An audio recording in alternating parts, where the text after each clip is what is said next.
Ketika aku mulai nengok ke belakang, aku ngeliat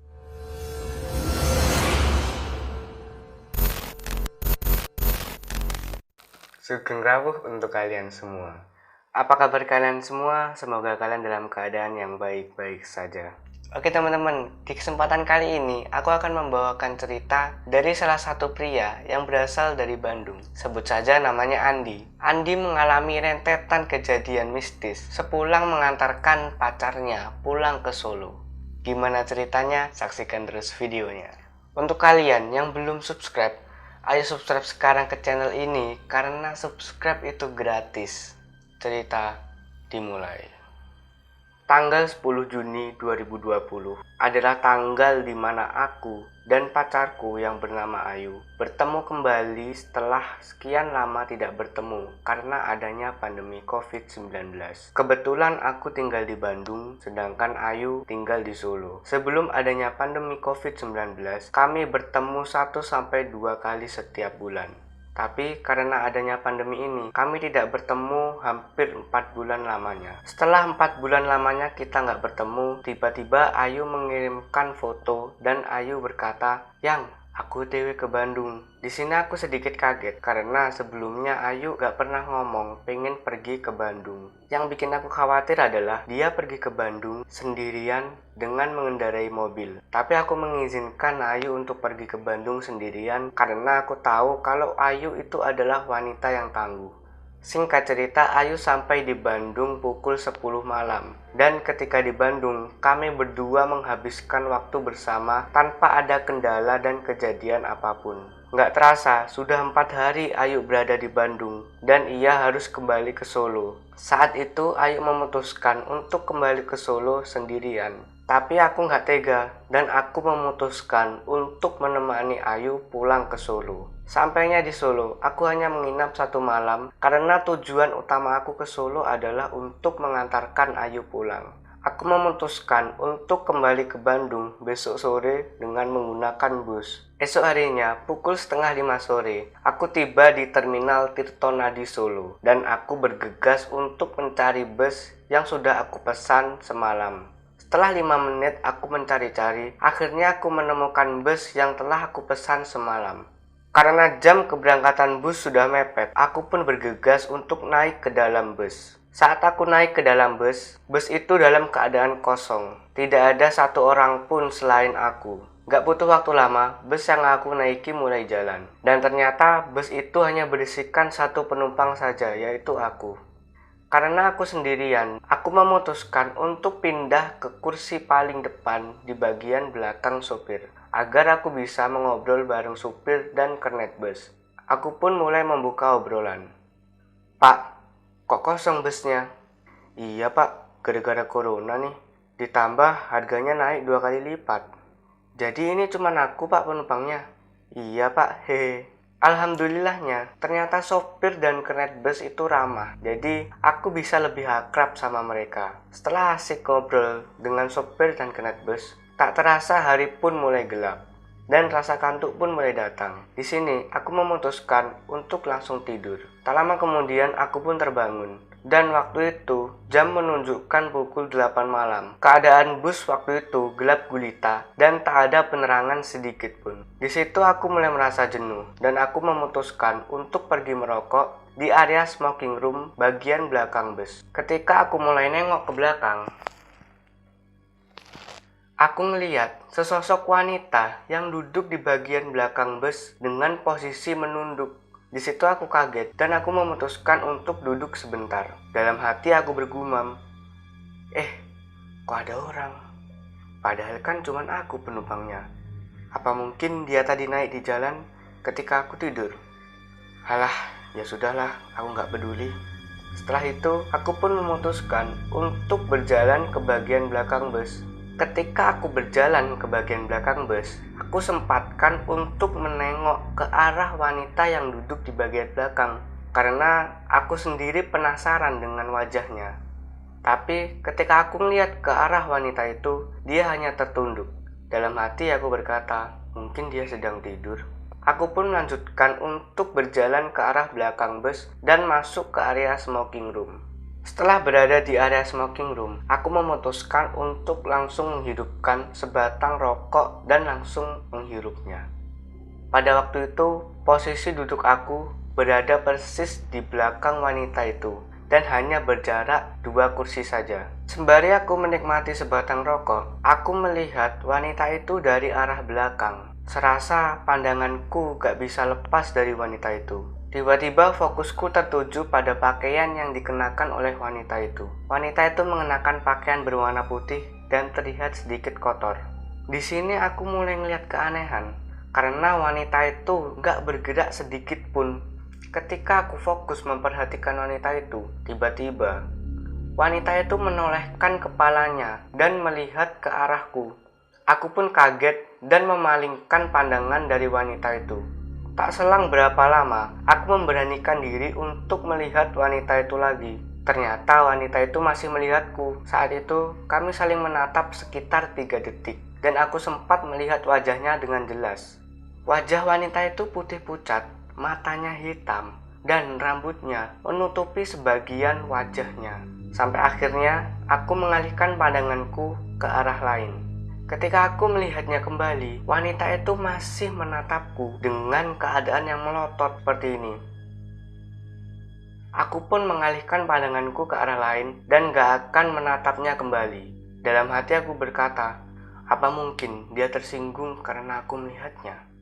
Aku pun bergegas untuk menghabiskan sebatang rokok dan memutuskan untuk kembali ke depan. Setelah menghabiskan sebatang rokok, aku pun langsung bergegas untuk kembali ke bagian depan bus. Saat itu, tiba-tiba nyaliku menciut. Badanku terasa lemas dan merinding. Rasanya aku gak berani untuk melewati wanita itu lagi. Tapi aku memaksakan diri untuk terus berjalan ke depan. Dan tiba-tiba, saat aku berada di samping wanita itu, tanganku disentuh oleh wanita itu. Secara refleks, aku pun menoleh ke arah wanita itu dan tiba-tiba wanita itu menyapaku. Dari mana, Mas? Entah kenapa waktu wanita itu menyapaku, perasaan takutku hilang dan kami pun mengobrol. Saya dari Solo mau pulang ke Bandung, Mbak. Duduk di sini dulu, Mas. Setelah itu, wanita itu mengenalkan dirinya dengan nama Sari dan kami pun memulai obrolan. Mbaknya dari mana? Kok gak duduk di depan? Enggak, Mas, saya lebih suka duduk di sini. Tapi kan ini kosong, Mbak. Mana gelap lagi. Di depan kan masih bisa ngobrol sama supir. Nggak apa-apa, Mas, saya suka sendiri kok. Saya asli Ciwidey. Sekarang saya ini mau pulang ke sana. Sudah lama saya tak berjumpa dengan orang tua saya. Saya sudah rindu. Oh iya, Mbak. Sudah berapa lama emangnya nggak ketemu? Sudah 15 tahun, Mas. Wah, sudah lama juga ya, Mbak. Kok baru pulang sekarang, Mbak? Iya, Mas. Saya baru ada kesempatan sekarang. Mas mau nggak anterin saya pulang? Oh, iya, yuk, Mbak. Tapi pakai motor ya. Aku pun nggak bertanya kenapa Sari nggak pulang selama itu. Dan yang membuat aneh selama ngobrol, Sari nggak melihat aku sama sekali. Dia hanya fokus melihat ke arah depan dengan pandangan kosong. Aku pun akhirnya pamit dan kembali ke bangku bagian depan. Tapi si Sari memohon untuk aku tetap duduk di bagian belakang. Anehnya saat itu aku nggak bisa untuk menolak perintahnya dan langsung memutuskan untuk duduk kembali. Setelah duduk, tiba-tiba rasa kantukku kembali datang dan aku langsung tertidur. Kali ini aku tidur cukup lama, yaitu sekitar 6 jam. Dan saat itu, posisi bus sudah berada di daerah Banjar, Jawa Barat. Ketika aku menoleh ke arah Sari, aku terkejut karena Sari nggak ada di tempat duduknya. Loh, kemana dia? Aku pun masih bingung dan memutuskan untuk kembali ke bangku bagian depan. Saat aku mulai duduk di bangku bagian depan bus, tiba-tiba sopir bertanya, Mas, ngapain aja tadi duduk di belakang? Habis teleponan ya sama pacarnya. Asik banget kayaknya sampai ketiduran. Hehe. Enggak, Pak. Habis ngobrol sama penumpang yang ada di belakang. Tapi tadi pas saya bangun tidur, tiba-tiba dia udah nggak ada. Turun di mana dia, Pak? Hah? Penumpang? Yang mana, Mas? Kan di sini cuman kita bertiga. Serius, Pak. Aku tadi ngobrol. Katanya sih dia naik dari Wates. Aku sih gak lihat juga dia naiknya kapan. Soalnya tadi aku juga tidur. Terus tiba-tiba aku udah lihat aja ada penumpang di belakang. Wah, si Mas ngigo kali. Udah Mas, duduk dulu aja di sini. Jangan pindah lagi ke belakang sampai Bandung. Aku pun heran, apa iya ya aku tadi mimpi? Sepanjang perjalanan, aku memikirkan Sari yang tadi mengobrol denganku. Sampai akhirnya aku tiba di Bandung pukul 4 subuh dan aku turun di terminal Cicahem. Aku pun lalu pamit dan berterima kasih kepada sopir beserta kernet bus. Setelah turun dari bus, aku mulai memesan ojek online. Setelah ojek online datang, aku pun langsung naik dan melanjutkan perjalanan untuk menuju ke rumah. Dalam perjalanan ke rumah, aku terus memikirkan sosok Sari yang aku temui di bus semalam. Sesampainya di rumah, aku langsung tidur karena aku sudah sangat lelah. Keesokan malamnya, aku menghubungi Ayu dan menceritakan apa yang udah terjadi padaku semalam. Di sini Ayu cuma menertawakanku dan tidak memberi tanggapan apapun. Setelah selesai menelpon Ayu, aku memutuskan untuk tidur. Aku mengarah ke jendela untuk menutup semua jendela yang ada di kamarku. Tiba-tiba, prak! Kaca jendelaku seolah-olah ada yang melempar dari arah luar. Sontak aku langsung kembali ke arah jendela dan melihat apa yang terjadi. Ternyata ada sebuah ranting pohon yang dililit oleh tali kain berwarna putih. Di situ aku tengok ke kanan, ke kiri, dan ternyata tidak ada siapa-siapa. Aku memutuskan untuk membuang ranting itu ke arah tong sampah dengan cara melemparnya. Setelah aku membuang ranting itu, aku kembali menutup jendela dan mematikan seluruh lampu yang ada di kamar. Setelah itu, aku langsung menutup mata dan tiba-tiba aku ngerasa kalau sosok Sari berada tepat di depan mukaku dan wajahnya dipenuhi oleh darah dan rambutnya menutupi mukaku. Di situ aku mulai sesak dan sulit untuk bergerak. Sampai akhirnya aku memutuskan untuk membaca ayat-ayat suci Al-Quran untuk mengusir sosok itu. Dan alhamdulillahnya, setelah aku membaca ayat-ayat suci Al-Quran, sosok itu menghilang dan aku pun bisa bernafas dengan normal. Aku pun terbangun dan langsung menyalakan lampu kamar. Aku pun memutuskan untuk pergi ke dapur dan mengambil segelas air. Dengan pelan-pelan aku menuruni anak tangga dan tiba-tiba langkahku terhenti.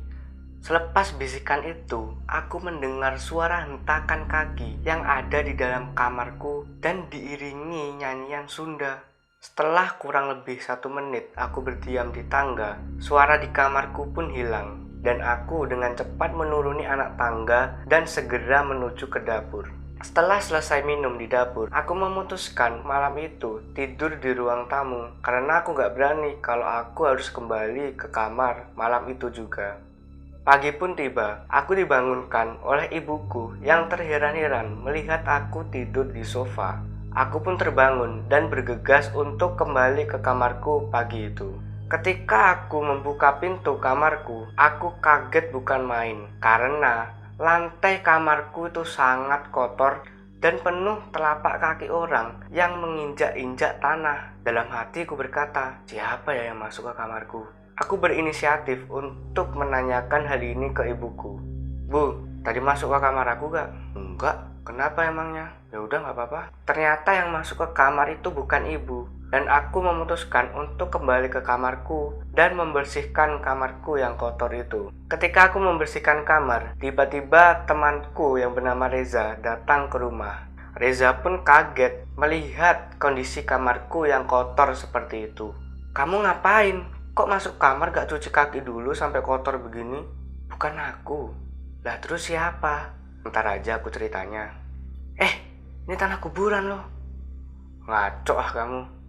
Serius ini tanah kuburan. Kamu habis dari mana sih? Bawel banget kamu. Udah cepet bantuin bersihin. Reza pun membantuku untuk membersihkan kamar. Tiba-tiba Reza menemukan seutas tali. Dan itu adalah tali pocong. Woi, apaan ini? Aku pun bingung dan menghampiri Reza. Ternyata Reza memegang seutas tali yang semalam aku lihat. Ini tali mayat loh. Kamu ini mau cari ilmu hitam apa gimana? Maksudmu apa, Za? Kamar ini udah penuh tanah kuburan. Sekarang ada tali pocong pula. Kamu ngambil tali ini dari kuburan siapa? Sumpah, Za, aku nggak tahu apa-apa. Masa kamu nggak tahu apa-apa sih? Jelas-jelas ini ada di kamar kamu. Ya udah, tolong kamu buang itu, Za. Kita sekarang keluar. Nanti aku cerita. Akhirnya kami pun keluar rumah dan Reza membawa tali pocong itu yang dibungkus oleh plastik dan dimasukkan di dalam jok motor. Kami pun pergi ke sebuah tempat kopi di daerah Dago Atas. Sesampainya di sana, aku pun menceritakan apa yang udah terjadi sama aku dari mulai naik bis sampai apa yang terjadi di rumah. Di situ Reza melongo mendengar apa yang udah terjadi padaku. Reza pun menyarankan aku untuk segera mengunjungi orang pintar untuk menanyakan apa yang terjadi. Aku pun mengiyakan perintahnya. Setelah kami berdua berbincang-bincang, tiba-tiba waktu menunjukkan pukul 9 malam dan kami bergegas untuk kembali pulang ke rumah. Tapi saat sebelum kami pulang ke rumah, aku berpamitan kepada Reza untuk pergi ke toilet sebentar. Jarak toilet dengan tempat kami duduk ini lumayan jauh.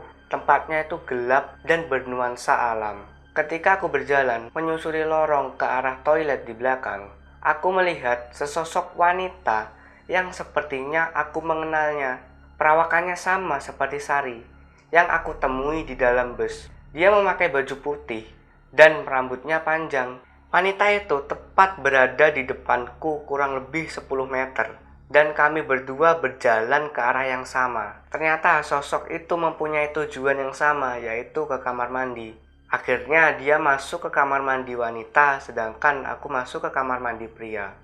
Posisi kamar mandi saat itu hanya tersedia 2 ruangan dan berdempetan. Jadi, aktivitas yang terjadi di kamar mandi wanita akan terdengar jelas di kamar mandi pria. Tapi anehnya, aku nggak ngedengar suara apapun dari kamar mandi wanita. Bahkan suara percikan air pun aku nggak mendengarnya. Di sini aku masih berpikir positif. Mungkin wanita itu sedang BAB dan belum menyalakan air. Tak lama setelah aku buang air kecil, aku pun bergegas keluar. Dan tiba-tiba, aku mendengar suara tangisan di dalam kamar mandi wanita. Di sini aku kaget dan aku takut kalau terjadi apa-apa di dalam kamar mandi wanita. Akhirnya aku berinisiatif untuk mengetok pintunya dan menanyakan apa yang terjadi.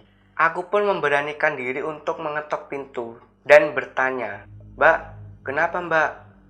Ada yang bisa saya bantu?" Wanita itu hanya memukul pintu sambil tertawa cekikikan. Sontak aku pun kaget. Aku pun menghubungi Reza agar dia datang menghampiriku beserta dengan karyawan yang ada di sana. Karena posisi toilet dengan posisi kami duduk itu lumayan jauh. Dan takutnya di dalam kamar mandi wanita terjadi hal-hal yang tidak diinginkan. Seiring menunggu Reza dan karyawan setempat datang, suara itu berangsur menghilang dan sampai tidak terdengar sama sekali. Di sini aku makin khawatir. Takutnya mbak yang ada di dalam itu kenapa-napa. Dan gak lama Reza datang bersama beberapa karyawan yang ada di situ. Ada apa? Ini ada wanita menangis kesakitan di dalam toilet ini. Karyawan di situ menatapku dengan heran. Coba dibuka pintunya mas, saya gak berani.